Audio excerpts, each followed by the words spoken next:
Alright guys, ito ang aming ulam ngayon dahil hindi kami nagluto ng mga kids. Dumiretso kami dito sa Chinese Dragon. Kaya ito, beef hot pot. Alright guys, ito ang aming ulam ngayon dahil hindi kami nagluto ng mga kids. Dumiretso kami dito sa Chinese Dragon.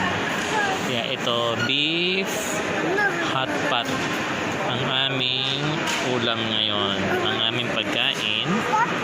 Kasama nito ay ang 2 platong fried rice. Ayan, sarap nito. Ayan, dito kami kakain, no. Ayan, no, 2. Hi guys. Shh. Hello. Hello. Yan ang mga kasama kong mga attorney. And here we are in China's Dragon. Okay, and we are here in the